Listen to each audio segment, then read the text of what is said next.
چہرے کی plastic surgery کروانا شرعی اعتبار سے جائز ہے کیا؟ ہاں جی، یہ مشکل سوال ہے چہرے کی پلاسٹک سرجری کے حوالے سے۔ یہ دیکھنا ہوگا یہ کس لیے کروائی جا رہی ہے۔ اگر کسی شخص کا یعنی ایکسیڈنٹ کے دوران چہرہ ڈیمیج ہو گیا پھر تو الگ چیز ہے، وہ تو بالکل ضرور کروانی چاہیے۔ سنن ابی داؤد میں صحیح سند کے ساتھ یہ حدیث ہے، مشکات میں بھی آپ کو مل جائے گی کتاب اللباس چیپٹر کے اندر، کہ نبی صلی اللہ علیہ وآلہ وسلم کے مبارک زمانے میں ایک صحابی کی ناک کٹ گئی تھی، تو آپ صلی اللہ علیہ وآلہ وسلم نے انہیں حکم دیا کہ یہ چاندی کی ناک لگوا لیں۔ انہوں نے چاندی کی ناک لگوائی تو اس میں بدبو پڑ گئی، ظاہر ہے چاندی جو ہے آپ کو پتہ ہے اس میں زنگ لگ جاتا ہے۔ پھر آپ نے حکم دیا کہ سونے کی ناک لگوائی جائے، ظاہر اب ناک ہی کٹی ہو تو بندے کا حسن چہرے کا مان پڑ جاتا ہے۔ تو آپ صلی اللہ علیہ وآلہ وسلم نے اگرچہ مرد کے لیے سونا حرام ہے لیکن سونے کی ناک لگوانے کا حکم فرما دیا۔ اس سے یہ بات پتہ چلی کہ اگر کسی شخص کی ناک کٹ جائے تو وہ ناک بھی لگوا سکتا ہے۔ اسی طریقے سے اگر دانت کسی کا ٹوٹ گیا ہے اور وہ سونے کا دانت لگوانا چاہتا ہے وہ لگوا سکتا ہے۔ اب وہ حکم نہیں لگے گا کہ جی وہ مرد پہ سونا حرام ہے، یعنی یہ کیٹاسٹرافک کنڈیشن ہے، کیونکہ سونا واحد میٹل ہے آن دا فیس آف ارتھ جس کو آپ اگر 1000 سال کے لیے بھی زمین میں بھی دفنا دینا، پانی کے اندر پھینک دیں، اس کو زنگ نہیں لگے گا۔ اور سونے کی اگر تاریں ہوتی نا تو بجلی کبھی ضائع نہ ہوتی۔ 100% یہ کنڈکٹیوٹی ہے اس کی سونے کی، لیکن وہ مہنگا ہی بہت ہے۔ تو پلاسٹک سرجری بھی اگر کسی کے اس طریقے سے کوئی ڈیمیج ہو گیا معاملہ، وہ کروانا چاہتا ہے ضرور کروائے، لیکن میرا خیال ہے جو عموماً سوال کیا جاتا ہے نا پلاسٹک سرجری کا، وہ یہی ہوتا ہے کہ کوئی عورت بوڑھی ہو گئی ہے اور اب وہ اس کی کھال کھینچ کے اس کو سیدھا کرنا چاہتی ہے، تو یہ تو بالکل غرر میں آتا ہے اور یہ اللہ کی تخلیق بدلنا ہے اس حوالے سے، اور یہ بالکل گناہ ہے۔ اگر کوئی جوان عورت ہے اور اس کے دانت ٹیڑھے نکلے ہوئے ہیں اور اس کو اب یہاں پہ تارے لگوا کے دانت سیدھے کرنے پڑتے ہیں، تو اگرچہ یہ بھی تخلیق بدلی جا رہی ہے لیکن یہ تخلیق وہ بدلی جا رہی ہے جو آلریڈی خراب ہے، اس کو سیدھا کیا جا سکتا ہے۔ سورہ نساء کی آیت نمبر 119 ہے نا، شیطان نے کہا تھا وَلَآمُرَنَّهُمْ فَلَا يُغَيِّرُنَّ خَلْقَ اللَّهِ، کہ میں تیری مخلوق کو ابھاروں گا کہ وہ اللہ کی بنائی ہوئی تخلیق کو بدلیں گے۔ بعض تخلیق کا بدلنا وہ سنت میں داخل ہے، جیسے صحیح مسلم میں حدیث ہے کہ 10 چیزیں جو ہیں وہ فطرت میں داخل ہیں، ان میں سے زیر ناف بال مونڈنا، حالانکہ یہ بھی فطرت بدلی جا رہی ہے، فطرت میں تو اگ رہے ہیں لیکن مونڈنے ہیں۔ اور اس میں یہ ہے کہ داڑھی رکھنا، داڑھی کو نہ مونڈنا فطرت ہے، زیر ناف بالوں کو مونڈنا فطرت ہے، مونچھوں کو پس کرنا، بغلوں کے بال صاف کرنا، اور اسی طریقے سے ختنے کروانا۔ اب ختنہ تو اوریجنلی تو بغیر ختنے کے تو نہیں انسان پیدا ہوتا، لیکن یہاں پہ ختنہ کروانا یعنی اس تخلیق کو بدلنا فطرت ہے۔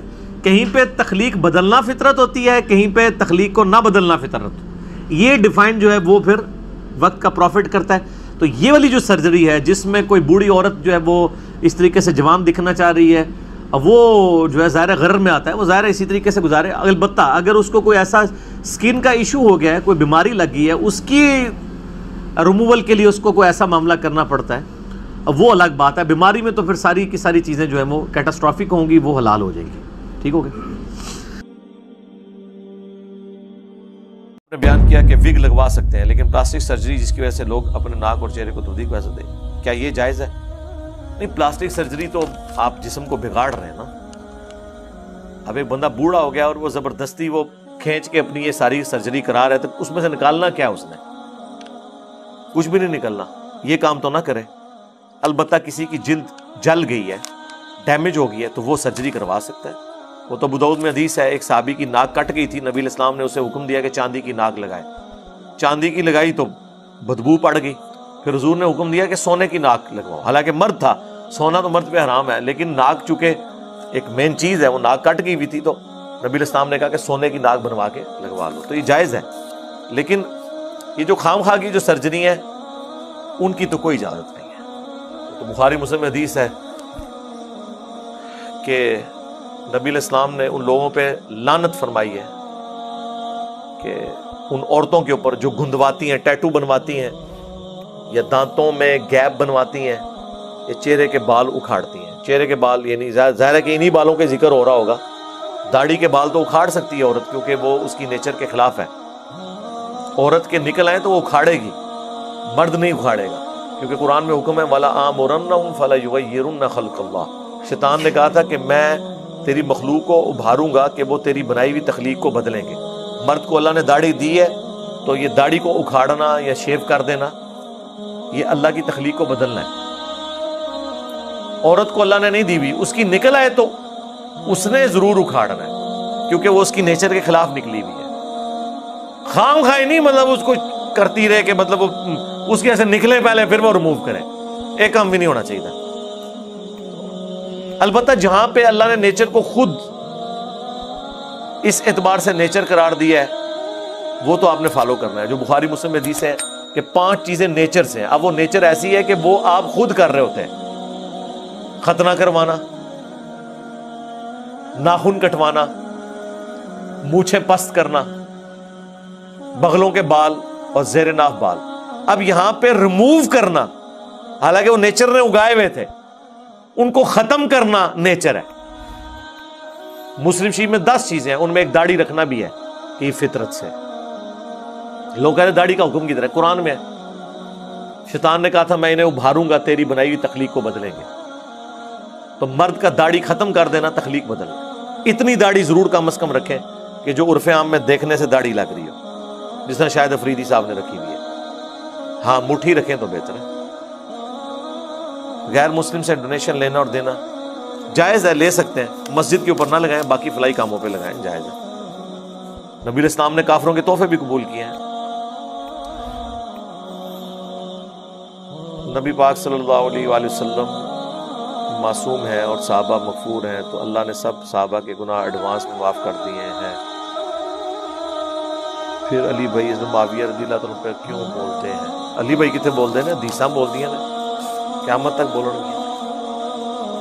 یہ رسول اللہ سے پوچھیں، قیامت دن جب ملاقات ہوگی نا تو آپ نے پوچھنا ہے نبی علیہ السلام سے کہ جب آپ کے وہ فلاں فلاں بخشے گئے تھے تو آپ کیوں کہہ کے گئے ہیں کہ میری بیوی پہ کتے بھونکیں گے؟ آپ یہ کیوں کہہ کے گئے ہیں کہ مال کو باغی جماعت قتل کرے گی؟ یہ تو مقدمہ رسول اللہ کے خلاف آپ نے کھڑا کرنا ہے، میرا کیا لینا دینا اس کے ساتھ؟ اپنا ایمان پر بات کرو۔ میں تو ڈاکیا ہوں، ڈاکیے سے آج تک کسی نے جھگڑا کیا ہے کہ چٹھی کیوں لے کے آئے؟ ایسے میری موت دا پروانہ لکھے ہے، جج نے ڈیسیژن کیتا ہے، منو پھانسی ہوئی ہے، تو اگر 2812 تہاڈی موت دا پروانہ ہے تو میں نال کیوں لڑتے ہو؟ جس جج نے فیصلہ کیتا اس نال جا کے لڑو، تو دنیا بھی برباد کرو اور آخرت بھی جاؤ جہنم وچ، میں بھی خوشی ہوئے گی کہ میرے نبی تے گستاخ جہنم وچ سڑتے پے نے۔ ماموں نو بچا دیں پیچھے، اپنی قبر نہ بھاری کرو یار، اپنی قبر دی فکر کرو۔ بہت سے لوگ ہیں جو کہ پروفیشنل نالج نہ ہونے کے باوجود غریب سادہ لوگوں کا علاج کرتے ہیں دیہاتوں۔ اگر اس طرح کے جو ڈاکٹرز ہیں نا جی، اب وہ کہہ رہے ہیں کمائی حلال ہے کہ نہیں، کمائی تو حرام نہیں آپ کہہ سکتے، اگر وہ صحیح علاج کر رہے ہیں، چھوٹی موٹا علاج تو میں بھی یار کر لیتا ہوں۔ مطلب ڈاکٹروں کے اتنے ہاتھ لگے ہیں کہ میں کئی معاملات میں مشورے دے دیتا ہوں کہ ایک سر درد ہے تو بجائے سٹی سکین کرانے کے ایک دفعہ نظر چیک کراؤ۔ ڈاکٹر نے تو پہلے تمہارا 10,000 لگوانا ہے، بعد میں اینڈ پہ اس نے کہنا نظر چیک کراؤ، میں پہلے ہی کہہ دیتا ہوں۔ گردے میں تکلیف ہے تو میں کہتا ہوں میرے بھائی پہلے الٹرا ساؤنڈ کرا لو، اس نے تو آپ کو پہلے 3 مہینے دوائیاں کھلا کے اینڈ پہ پتری بھی کوئی نہیں نکلنی، پتہ چل رہا ہے اپینڈکس ہے۔ ڈاکٹر تو چنگا تھا، میں بھی ڈاکٹر ہوں، اس طرح اگر کوئی ڈاکٹر ہے تو بڑے نیک قسم کے ڈاکٹر ہیں۔ باقی قانوناً جو بندہ اتھرائز نہیں ہے نا اس طرح کے معاملات کرنے کا، تو اسے اس طرح کی حرکت کرنی نہیں چاہیے، کیونکہ کچھ چیزیں ایسی ہوتی ہیں جس میں بعض اوقات وہ چیزیں اوور لک ہو جاتی ہیں، تو قانوناً تو وہ جرم ہے۔ چھوٹی موٹی جو دوائی والا معاملہ ہے نا وہ آپ دیتے ہیں، لیکن آپ ڈاکٹر نہ لکھیں اپنے، ٹھیک ہے نا؟ میں نے لکھا ہے اپنے ساتھ علامہ یا مولانا۔ جی تو ناظرین، یہ تھی آج کی ویڈیو۔ امید کرتا ہوں آپ کو یہ ویڈیو اچھی لگی ہوگی۔ اگر یہ ویڈیو اچھی لگی ہے تو اس کو لائک کریں اور صدقہ جاریہ سمجھ کر اس ویڈیو کو زیادہ سے زیادہ شیئر کریں۔ اسلام کو دوسروں تک پہنچانے میں ہمارا ساتھ دیں۔ ہو سکتا ہے آپ کے شیئر کرنے سے کسی غیر مسلم کو اس کا فائدہ ہو جائے اور اس کا ثواب ہمیشہ کے لیے آپ کو ملتا رہے۔ مزید ایسی ویڈیوز دیکھنے کے لیے شرکستان چینل کو سبسکرائب کریں اور بیل کے آئیکن کو دبائیں تاکہ جب بھی کوئی نئی ویڈیو پبلش ہو تو اس کا نوٹیفیکیشن سب سے پہلے آپ کو ملے۔ ملتے ہیں اگلی ویڈیو میں، تب تک کے لیے اللہ حافظ۔